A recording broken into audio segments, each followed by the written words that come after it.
اردو کہانی میں خوش آمدید۔ آج کی کہانی میں آگے بڑھنے سے پہلے اگر ابھی تک آپ نے ہمارے چینل کو سبسکرائب نہیں کیا تو جلدی سے چینل کو سبسکرائب کر لیں تاکہ آپ کو ایسی ہی کہانیاں وقت پر ملتی رہیں۔ فوزیہ کو جو بھی دیکھتا ہی رہتا تھا۔ 4 بھائیوں کی اکلوتی بہن تھی۔ اس کے سب ناز نخرے اٹھاتے تھے۔ وہ اتنی پیاری تھی کہ اس کی ماں کہتی تھی کہ اس کی شادی کسی شہزادے سے ہوگی۔ فوزیہ کی سہیلیاں اس کی ہم عمر تھیں اور اس سے جلتی بھی تھیں۔ فوزیہ دل کی صاف لڑکی تھی۔ وہ کسی کے ساتھ لڑائی جھگڑا نہیں کرتی تھی۔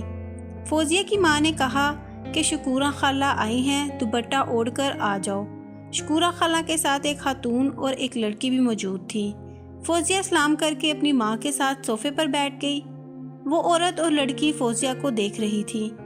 تھوڑی دیر بعد ماں نے فوزیہ کو جانے کا اشارہ کیا۔ وہ معذرت کرتی ہوئی کمرے سے باہر آ گئی۔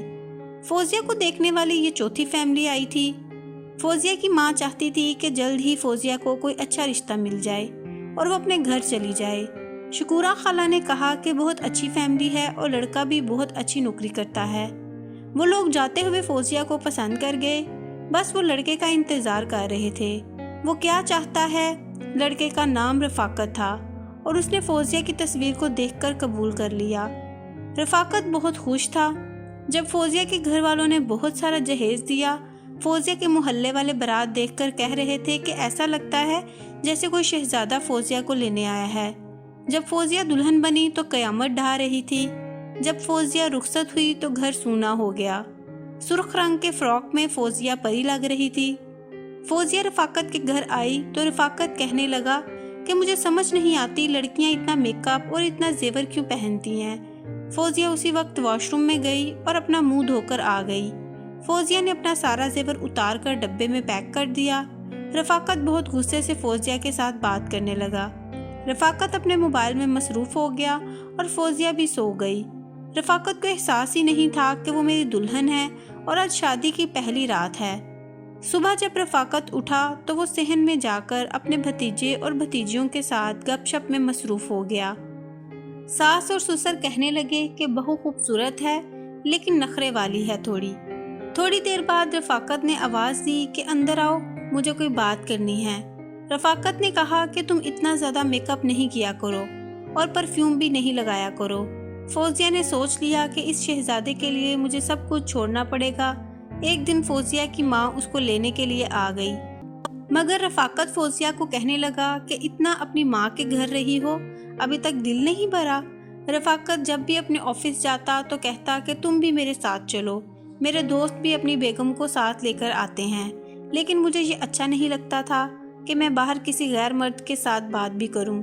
رفاقت کا سلوک پہلے دن سے ہی اچھا نہیں تھا، لیکن فوزیہ نے اپنی ماں کو کبھی بھی کچھ نہیں بتایا تھا۔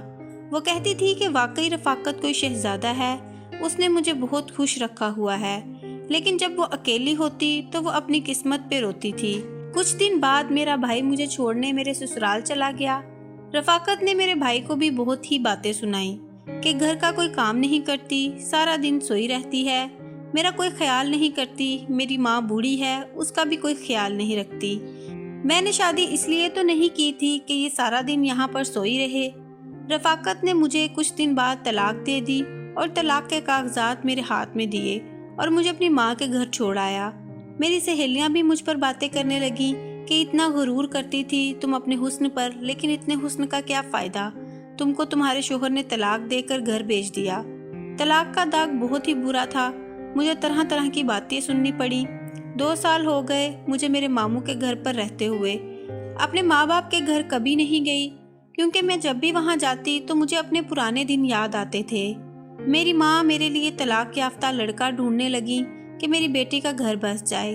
ایک دن میرے ماموں نے میری ماں کو فون کیا اور کہنے لگا آپ کی اجازت ہو تو میں اپنے بیٹے کی شادی آپ کی بیٹی سے کر دوں۔ تو میری ماں کہنے لگی کہ آپ میرے بڑے بھائی ہیں، آپ جیسا کریں گے ویسا ہی ہمیں قبول ہوگا۔ مجھے اپنی ماں کا فیصلہ قبول کرنا پڑا اور اپنی ماں اور اپنے ماموں کی عزت رکھ لی۔ شادی کے بعد میں نے اسکول میں پڑھانا چھوڑ دیا اور گھر میں رہتی تھی، اپنی مامی کے ساتھ گھر کا کام کرتی۔ اللہ نے مجھے ایک بیٹا دیا، بہت ہی پیارا تھا اور آہستہ آہستہ مجھے اپنی زندگی سے پیار ہونے لگا۔ اور میں اپنے بیٹے اور شوہر کے ساتھ اچھی زندگی گزارنے لگی۔